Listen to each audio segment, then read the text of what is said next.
আসসালামু আলাইকুম, আমি Shafiqul Islam. Zero knowledge YouTube চ্যানেলে স্বাগতম। আজকের ভিডিওটি হচ্ছে গণিতের অত্যন্ত গুরুত্বপূর্ণ একটি চ্যাপ্টার, রেশিও বা অনুপাতের ওপর।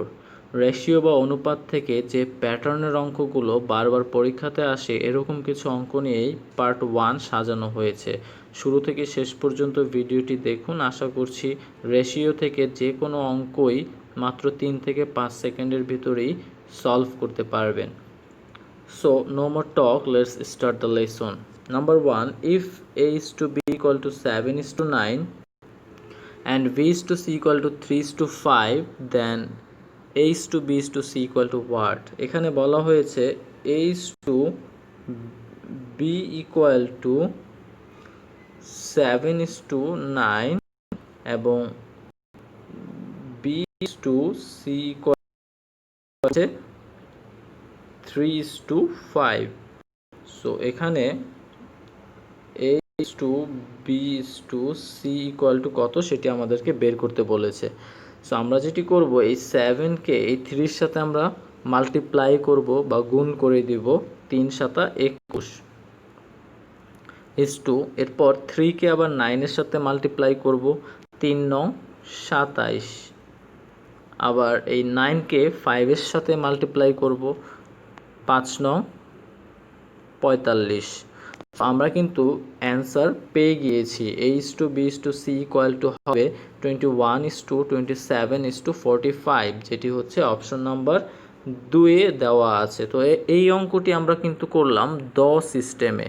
প্রথমে এখান থেকে এভাবে গুণ, তারপর এভাবে গুণ, তারপর এটির সাথে আবার এভাবে মাল্টিপ্লাই। সো এভাবে কিন্তু অঙ্কগুলো আমরা 3 থেকে 5 সেকেন্ডেই সলভ করে ফেলতে পারি। Question number 2, if a is to b equal to 2 is to 3, b is to c equal to 4 is to 5, c is to d equal to 6 is to 7, then a is to d equal to what? এক নম্বর প্রশ্নটি ছিল A B C পর্যন্ত, কিন্তু 2 নম্বর প্রশ্নটি কিন্তু A B C D পর্যন্ত। So 1 নম্বর প্রশ্নে কিন্তু আমরা 10 সিস্টেমে কিন্তু 1 নম্বর প্রশ্নটি আমরা সলভ করেছিলাম, কিন্তু 2 নম্বর প্রশ্নটি কিন্তু আমরা 10 সিস্টেমে সলভ করব না। সো এটি কিন্তু আমরা নতুন আরেকটি সিস্টেমে সলভ করব। যখন এ বি সি ডি 4টি বা 4টির বেশি যখন চলে আসবে, তখন আমরা এই সিস্টেমটি অ্যাপ্লাই করব। দেখুন দেওয়া আছে a is to b equal to 2 is to 3 এবং b is to c equal to দেওয়া আছে 4 is to 5। এখানে b এর ভ্যালু কিন্তু 4, সো এখানে b এর ভ্যালু কিন্তু 3। সো আমরা b এর ভ্যালুর নিচেই b এর ভ্যালুটি রাখবো। সো 4 আসবে এখানে 4 is to 5 এবং এখানে কিন্তু c is to d equal to দেয়া আছে 6 is to 7। তো সো c এর নিচে আমরা c লিখি, 5 এর নিচে আসবে 6 is to 7। সো এখানে দেখুন 7। সো এখানে দেখুন a is to b, এখানে 2 is to 3 এর পরে কিন্তু দুটি ঘর ফাঁকা আছে। সো দুটি ঘর আমরা 3 দিয়ে পূরণ করে দিব। 5 এর পরে দেখুন একটি ঘর ফাঁকা আছে, যেটি আমরা 5 দিয়ে পূরণ করে দিব, এবং 4 এর আগে একটি ঘর ফাঁকা আছে, যেটি আমরা 4 দিয়ে পূরণ করে দিব। 6 এর আগে দেখুন দুটি ঘর ফাঁকা আছে, যেটি আমরা 6 দিয়ে পূরণ করে দেব। এখন দেখুন এভাবে কিন্তু আমরা করে নেব, এটি হচ্ছে গিয়ে ট্রিক। সো যখন এ বি সি ডি পর্যন্ত থাকবে বা আরও বেশি থাকবে, 4টির বেশি থাকবে, তখন কিন্তু আমরা এই সিস্টেমটা অ্যাপ্লাই করব। আর যখন এ বি সি পর্যন্ত থাকবে, তখন আমরা এই 10 সিস্টেম অ্যাপ্লাই করব। সো এবার দেখুন এ এর যে ভ্যালুটি সেটি কিন্তু এখান থেকে আসবে, এবং ডি এর যে ভ্যালুটি সেটি কিন্তু এখান থেকে আসবে, যেটি আমাদের কাছে চেয়েছে। এ ইস টু ডি এর ভ্যালু কিন্তু চেয়েছে। তো আমরা এই 2 4 6 এটিকে গুণ করে দেব। দেখুন 4 6 24, 24 দ্বিগুণে 48, 48 আসে ইস টু, যেটি হচ্ছে এ এর ভ্যালু, এবং পরবর্তীতে ডি এর ভ্যালু আসবে 3 5 7। আমরা গুণ করে দেব, 5 7 35, 3 35 105। সো এটি হচ্ছে কিন্তু ডি এর ভ্যালু। তো আমরা যদি 3 দিয়ে কাটাকাটি করি, 48কে 3 দিয়ে যদি কাটি তাহলে আসবে 16, এবং ডি এর ভ্যালু 105কে যদি আমরা 3 দিয়ে কাটি তাহলে কিন্তু আসবে 35। সো এটি কিন্তু A/D এর ভ্যালু, যেটি আমাদের অপশন নাম্বার 3-তে দেয়া আছে। সো এভাবে যদি আমরা অঙ্কটি সলভ করি তাহলে খুব দ্রুতই এই টাইপের অঙ্কগুলো আমরা সলভ করতে পারবো। প্রশ্ন নম্বর 3 হচ্ছে, if 2a = 3b = 4c then a/b/c = what? এখানে 2a = 3b আমরা কিন্তু লিখতে পারি। তাহলে এখান থেকে আমরা যেটি পাবো সেটি হচ্ছে a/b = 3/2। এটি কিন্তু আমরা পাই, যেখানে a এর অনুপাত হচ্ছে গিয়ে 3 এবং b এর অনুপাত হচ্ছে 2। তাহলে যেহেতু এখানে a/b এর ভ্যালু আমরা লিখতে পারি 3:2 পাই, তাহলে a এর অনুপাত হচ্ছে 3 এবং b এর অনুপাত হচ্ছে 2। তাহলে অপশনে a এর যে ভ্যালুটি থাকবে সেটি কিন্তু অবশ্যই 3 এর কোনো গুণিতক হতে হবে, এবং b এর যে ভ্যালুটি থাকবে সেটি কিন্তু 2 এর কোনো গুণিতক হতে হবে। তাহলে অপশন নাম্বার 1 কিন্তু প্রথমেই কাটা, কারণ অপশন নাম্বার 1-এ এর ভ্যালু দেওয়া আছে 2 এবং বি এর ভ্যালু দেওয়া আছে 3। তাহলে এর ভ্যালু 2, যেটি 3 এর কিন্তু কোনো গুণিতক হতে পারে না। অপশন নাম্বার 2ও কাটা, কারণ এখানে এর ভ্যালু দেওয়া আছে 4, যেটি 3 এর কোনো গুণিতক হতে পারে না। অপশন নাম্বার 3, যেটিতে এর ভ্যালু দেওয়া আছে 6, যেটি 3 এর একটি গুণিতক হতে পারে, এবং বি এর ভ্যালু দেওয়া আছে 4 সমানুপাত, বি এর সমানুপাত দেওয়া আছে 4, যেটি 2 এর একটি গুণিতক হতে পারে। আবার অপশন নাম্বার 4-এও দেখছি এর ভ্যালু দেওয়া আছে 3, যেটি 3 এর একটি গুণিতক, এবং বি এর ভ্যালু দেওয়া আছে 4, যেটি 2 এর একটি গুণিতক। তাহলে অপশন নাম্বার 3 এবং 4 দুটির যে কোনো একটি হতে পারে। তাহলে এখানে যদি আমরা লক্ষ্য করি, এর ভ্যালু কিন্তু বি এর ভ্যালুর থেকে বড়, এর যে অনুপাতটি 3 সেটি কিন্তু বি এর অনুপাত 2 এর তুলনায় বড়। তাহলে অবশ্যই অপশনে আমরা দেখব বি এর তুলনায় এ কোথায় বড় আছে, সেটি কিন্তু অপশন নাম্বার 3-এ আমরা লক্ষ্য করতে পাচ্ছি। অপশন নাম্বার 3-এ এর মান দেওয়া আছে 6, এর সমানুপাত 6 এবং বি এর সমানুপাত 4, কিন্তু অপশন নাম্বার 4-এ কিন্তু এ ছোট, বি বড়। তাহলে আমাদের সঠিক অ্যান্সার হবে অপশন নাম্বার 3। প্রশ্ন number 4, if a/b/c = 3:4, 2:3:4 and 2a minus 3b plus 4c = 33, then find the value of c। আমাদেরকে c এর মান বের করতে বলেছে।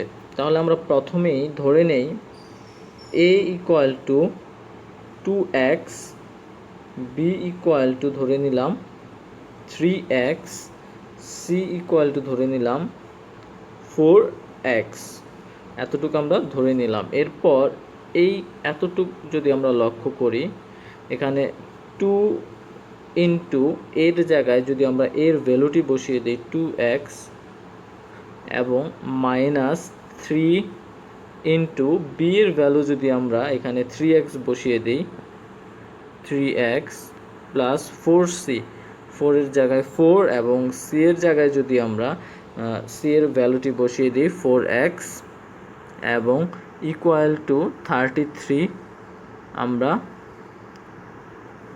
লিখে দিলাম, =33। তাহলে এখানে যেটি আসবে গুণ করলে আসবে 4x minus 9x plus 16x = 33। তাহলে এখানে যদি আমরা যোগ বিয়োগ করি তাহলে আমাদের আসবে 11x = 33, যেখান থেকে আমাদের x এর ভ্যালু আসবে, যদি আমরা এই 33-কে 11 দিয়ে ডিভাইড করি তাহলে x এর ভ্যালুটি আসবে 3। তাহলে এই 3 যদি আমরা এখানে c = 4x ধরেছিলাম, তাহলে 4 ইন্টু x এর জায়গায় আমরা যে মানটি আমরা পেলাম x এর 3, তাহলে আমরা x এর জায়গায় 3 বসিয়ে দিই, 3 4 12, তাহলে সি এর ভ্যালু কিন্তু আমাদের আসছে 12, যেটি আমাদের অপশন নাম্বার 2। প্রশ্ন number 5, in a mixture of 60 liters the ratio of milk and water is 2:1. What amount of water must be added to make the ratio 1:2?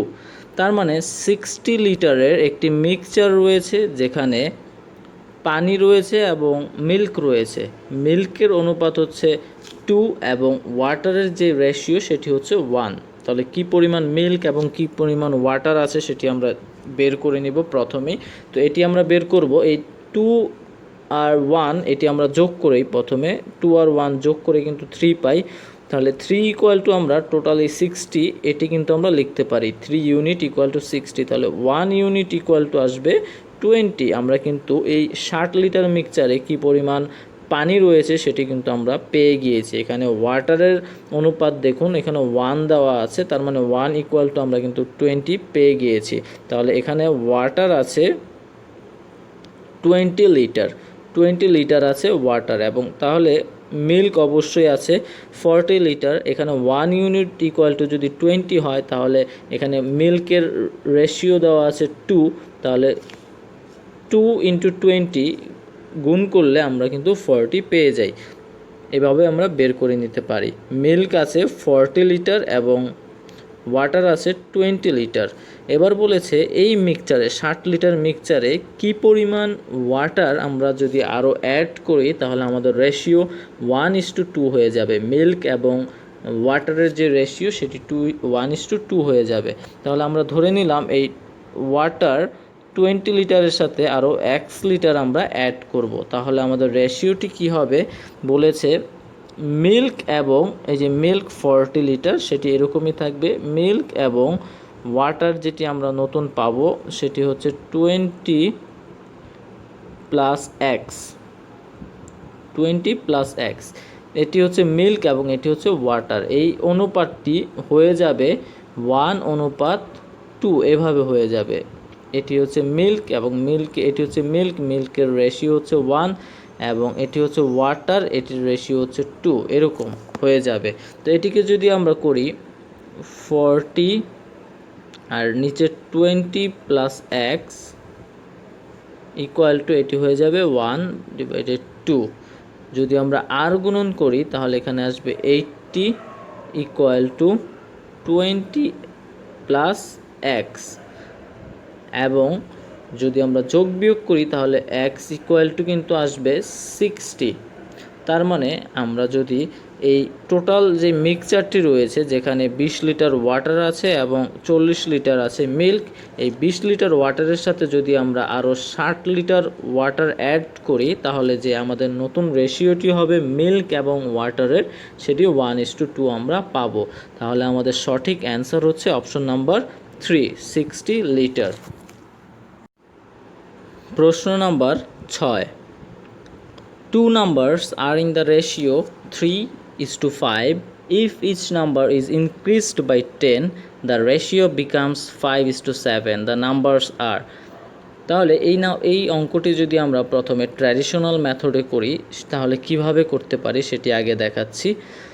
ধরে নেই প্রথম একটি নাম্বার হচ্ছে 3x এবং পরবর্তী একটি নাম্বার হচ্ছে 5x, এবং বলেছে যদি নাম্বার দুটির সাথেই 10 আমরা যোগ করে দেই, 10 যদি আমরা যোগ করি, 10 যদি যোগ করি তাহলে এর অনুপাত হবে 5:7, এই অনুপাত হবে। তাহলে এটি যদি আমরা আর গুণন করি তাহলে যেটি আমাদের আসবে 21x + 17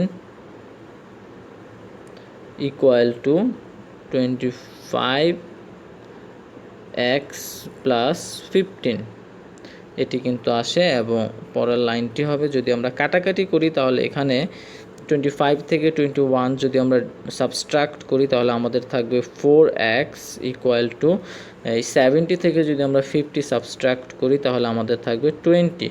তা আলটিমেটলি x ইকুয়াল টু যেটি আমরা পাচ্ছি সেটি হচ্ছে 5। তার মানে প্রথম যে নাম্বারটি আমরা ধরেছিলাম 3x তাহলে একটি নাম্বার আমাদের আসবে 3 ইন্টু এক্সের মান যেটি আমরা পেয়েছি 5, সেটি কিন্তু চলে আসবে 15, এবং একইভাবে পরবর্তী একটি নাম্বার যেটি আমরা ধরেছিলাম 5x, তার মানে পরবর্তী নাম্বারটি হবে 5 ইন্টু 5 ইকুয়াল টু 25, যেটি আমাদের অপশন নাম্বার 4-এ দেয়া আছে। তাহলে আমাদের সঠিক অ্যান্সারটি হবে কিন্তু অপশন নাম্বার 4। এই অঙ্কটি আমরা অপশন ধরে ধরে কিভাবে করতে পারি সেটি এবার দেখাচ্ছি। প্রথমে দেয়া আছে দুটি নাম্বার 3:5 এই অনুপাতে রয়েছে, তার মানে এখানে 3 আছে, 3 এর গুণিতকই হবে সেই নাম্বারটি, এবং 5 দেয়া আছে, পরবর্তী নাম্বারটির অনুপাত দেয়া আছে 5, তার মানে পরবর্তী নাম্বারটি যেটি হবে সেটি কিন্তু 5 এর গুণিতকই হবে। তাহলে অপশন নাম্বার 1 প্রথমেই কাটা। কেন কাটা হলো? এখানে অপশন প্রথমে কিন্তু 3 আর 5 দেওয়া আছে, এটি একক যে ইউনিট বা অনুপাত সেটি কিন্তু দেওয়া আছে, সো এটি কিন্তু হবে না। অপশন নাম্বার 2ও কাটা, কারণ 7 কিন্তু 3-এর গুণিতক নয় এবং 9 কিন্তু 5-এর গুণিতক নয়। অপশন নাম্বার 3ও কাটা, কারণ 13 3-এর কোনো বা 13 3-এর কোনো গুণিতক নয় এবং 22 5-এর কোনো গুণিতক নয়। অপশন নাম্বার 4ই এখানে সঠিক অ্যান্সার, যেখানে 15 3-এর গুণিতক এবং 25 5-এর গুণিতক। তো এভাবেও খুব শর্টলি আমরা অঙ্কটি কিন্তু সলভ করে ফেলতে পারবো। কোশ্চেন নাম্বার 7, 2 নাম্বারস, এখানে 2 বানানটি একটু ভুল আছে, একটু কারেকশন করে নেবেন কষ্ট করে। So 2 numbers are in a ratio 5:8. If the antecedent is 40, then the consequent is what? এখানে antecedent কিন্তু হচ্ছে পূর্ববর্তী সংখ্যা। পূর্ববর্তী সংখ্যাটি যদি মানে দুটি সংখ্যার প্রথম সংখ্যাটি যদি হয় 40, তাহলে দ্বিতীয় সংখ্যা বা পরবর্তী সংখ্যাটি কত হবে সেটি আমাদের কাছে জানতে চেয়েছে।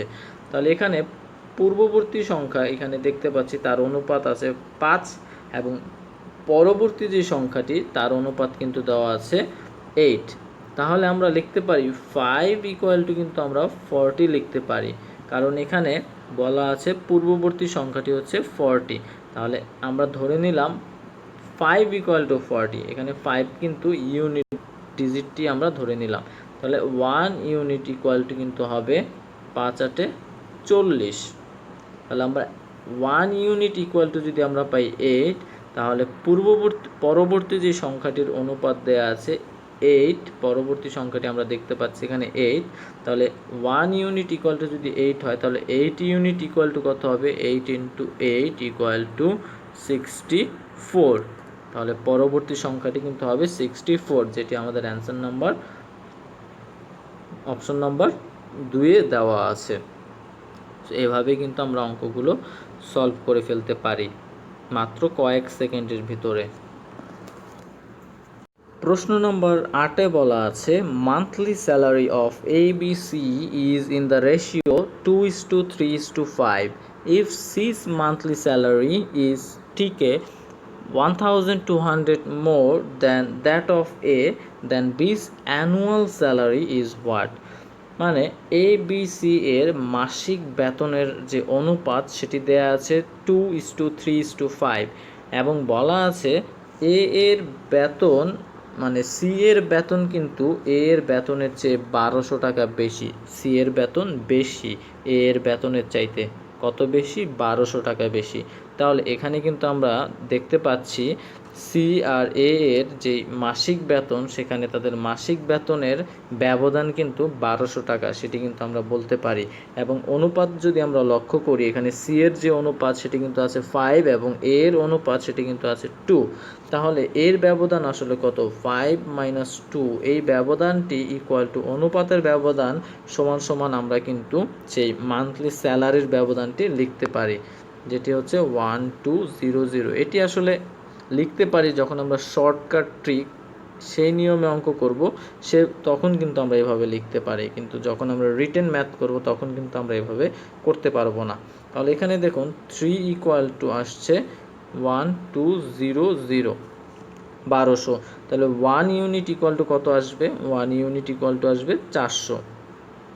যদি 1 ইউনিট ইকুয়াল টু যদি আসে 400, তাহলে বি এর বেতন আসলে কত? বি এর মাসিক বেতন, এখানে বি এর অনুপাত দেখছি 3 দেয়া আছে, বি এর অনুপাত দেয়া আছে 3, তাহলে বি এর মাসিক বেতন কত হবে? 3 এর সাথে 1 ইউনিট ইকুয়াল টু যদি হয় 400, তাহলে 3 ইউনিট ইকুয়াল টু কত হবে? এখানে যদি আমরা 400 করে দিই, গুণ করে দিই, তাহলে আসবে 1200। এই 1200 টাকা কিন্তু বি এর মাসিক বেতন, 1200 টাকা হচ্ছে বি এর মাসিক বেতন। তাহলে বলেছে বি এর অ্যানুয়াল স্যালারিটা আসলে কত, বাৎসরিক স্যালারি কত। তাহলে মাসিক স্যালারির সাথে যদি আমরা আরও 12 গুণ করে দিই, তাহলে তো আমাদের বাৎসরিক স্যালারিটা বেরিয়ে আসবে। তাহলে যেটি গুণফলটি বের হবে 14400, 14,400 টাকা কিন্তু বি এর বাৎসরিক স্যালারি, যেটি আমাদের অপশন নাম্বার 1-এ দেয়া আছে। 9 নম্বর অঙ্কটিতে বলা আছে the ratio of two numbers is 3:4 and their sum is 4:0, the greater of the two numbers is, সবচেয়ে বড় সংখ্যাটি কত সেটি আমাদেরকে বের করতে বলেছে। এখানে যেহেতু অনুপাত দুটি সংখ্যার অনুপাত দেওয়া আছে 3:4, তাহলে এটির যোগফল আমরা লিখতে পারি 7, 3 আর 4 যোগ করলে হয় 7, এই 7 ইউনিট ইকুয়াল টু আমরা লিখতে পারি 420। এটি কিন্তু শর্টকাট যখন আমরা করব, সেই শর্টকাট ট্রিকটি হচ্ছে এটি, সব অঙ্কে কিন্তু আমরা এভাবে করে ফেলতে পারি। যেহেতু এখানে দেয়া আছে দুটি সংখ্যার যোগফল 420, তার মানে অনুপাতের যোগফল, অনুপাত দুটির যোগফল সমান সমান কিন্তু আমরা 420 এভাবে আমরা করে নেব। আমি বলছি না 7ই হচ্ছে গিয়ে সেই দুটি সংখ্যার যোগফল, কিন্তু 7 ইউনিট ইকুয়াল টু আমরা 420 এভাবে যখন আমরা শর্টকাট করব তখন লিখতে পারবো। তাহলে এখান থেকে দেখুন 1 ইউনিট ইকুয়াল টু কত আসবে? 7কে যদি আমরা 42 দিয়ে ডিভাইড করি তাহলে আসবে 60। 1 ইউনিট ইকুয়াল টু যদি আসে 60, তাহলে সবচেয়ে বড় সংখ্যা বের করতে বলেছে। দুটি আমরা যদি অনুপাতটি লক্ষ্য করি, সবচেয়ে বড় অনুপাত কিন্তু এখানে 4, সবচেয়ে বড় অনুপাত হচ্ছে 4, তাহলে বড় সংখ্যাও এখান থেকেই আসবে 4 × 60। 1 ইউনিট ইকুয়াল টু যদি হয় 60, তাহলে 4 ইউনিট ইকুয়াল টু কত হবে? 4 × 60 ইকুয়াল টু 4 6 24, 240 আসবে। তাহলে সবচেয়ে বড় সংখ্যা হচ্ছে গিয়ে 240, যেটি আমাদের অপশন নাম্বার 3-তে দেয়া আছে। সবচেয়ে ছোট সংখ্যা আমরা বের করে নিতে পারবো, যেহেতু 1 ইউনিট ইকুয়াল টু 60, তাহলে 3 ইউনিট ইকুয়াল টু কত হবে? 3 × 60, 180, এটি হচ্ছে সবচেয়ে ছোট সংখ্যা, এবং সবচেয়ে বড় সংখ্যা হচ্ছে 240। আপনার এই দুটি যোগ করে দেখুন 420ই আসবে। সো এভাবে কিন্তু আমরা এই অনুপাতের অঙ্কগুলো করতে পারি। সর্বশেষ অঙ্কটি হচ্ছে 10, the salaries of ABC are in the ratio 2:3:5. If the increments of 15%, 10% and 20% are allowed respectively in their salaries, then what will be the new ratio of their salaries? বলা হয়েছে ABC এর বেতনের অনুপাত 2:3:5, এটি হচ্ছে তাদের বেতনের অনুপাত। যদি তাদের বেতন যথাক্রমে এর বেতন 15%, বি এর বেতন 10% এবং সি এর বেতন যদি 20% বৃদ্ধি করা হয়, 20% যদি ইনক্রিমেন্টস মানে বৃদ্ধি করা হয়, তাহলে তাদের যে নতুন স্যালারি হবে তার অনুপাত আসলে কত হবে। সো এই টাইপের অঙ্কগুলোতে আমরা প্রথমেই অনুপাতগুলোকে 100 দিয়ে গুণ করে নেব। ধরি এ ইকুয়াল টু, এর অনুপাত যেহেতু 2, তাহলে আমরা ধরে নেব এর বেতন হচ্ছে 200 টাকা, এভাবে করে নেব। যদি প্রশ্নে পার্সেন্টেজ উল্লেখ থাকে তাহলে এভাবে 100 দিয়ে অনুপাতকে গুণ করে নিলে আমাদের অঙ্কগুলো করতে কিন্তু সুবিধা হবে। তাহলে ধরে নিলাম এর বেতন হচ্ছে 200, বি এর বেতন হচ্ছে, যেহেতু বি এর অনুপাত হচ্ছে 3, তাহলে বি এর বেতন হবে 300, 100 দিয়ে আমরা গুণ করলাম, এবং সি এর অনুপাত যেহেতু আছে 5, তাহলে সি এর যে বেতন টোটাল স্যালারি সেটি কিন্তু আমরা 500 পেয়ে যাব 100 দিয়ে যখন আমরা মাল্টিপ্লাই করব। তাহলে দেখুন এরপরে বলা হয়েছে এর বেতন 15% বৃদ্ধি করা হয়েছে, তাহলে এর বেতন তো 200, এটাকে যদি 15% বৃদ্ধি করা মানে 30 টাকা বৃদ্ধি করা, 10% হচ্ছে 20, এবং প্রথম 10%-এ আসবে 20, তাহলে 5%-এ আসবে 10, তার মানে 15% বৃদ্ধি করলে 30 টাকা বৃদ্ধি করা হয়, তাহলে টোটাল বেতন হবে 230। এবং বি এর বেতন বলেছে 10% বৃদ্ধি করেছে, তাহলে বি এর বেতন আছে 300, তাহলে 10% বৃদ্ধি মানে 30 টাকা বৃদ্ধি পেয়েছে, তাহলে এটা হবে 30 টাকা বৃদ্ধি পেয়েছে, তার মানে টোটাল বেতন হবে তাহলে এখন 330। এবং সি এর বেতন বলেছে 20% বৃদ্ধি করেছে, সি এর টোটাল বেতন আছে এখানে 500 এর 10% হচ্ছে 50 এবং আরও 10% হবে 50, তার মানে টোটাল 100 টাকা এখানে বৃদ্ধি পেয়েছে, যেটি টোটাল গিয়ে হয়েছে 600 টাকা। তাহলে সি এর বেতন কিন্তু এখন তাদের 600 টাকায় পরিণত হয়েছে। এই টাকাগুলো কিন্তু যখন তাদের এই পার্সেন্টেজ 15%, 10%, 20% বৃদ্ধি করা হয়েছে, তখন কিন্তু তাদের টাকাটা এরকম হয়ে গিয়েছে। এর বেতন দাঁড়িয়েছে 200 থেকে 230, বির বেতন 300 থেকে 330 এবং সি এর বেতন 500 থেকে 600 টাকা হয়ে গিয়েছে যখন তাদের বেতন বাড়ানো হয়েছে। এখন বলেছে তাদের বেতনের রেশিও আসলে কত, তাহলে এখানে আমরা দেখতে পাচ্ছি 230/330/600। এখানে যে রেশিওটি সেটি কিন্তু আমরা যদি একটি করে শূন্য কেটে দেই তাহলে কিন্তু থাকে 23/33/60। তাহলে তাদের যে নতুন যে রেশিও হবে, স্যালারির যে নতুন রেশিও হবে সেটি কিন্তু হবে এটি, যেটি অপশন নাম্বার 4-এ দেয়া আছে।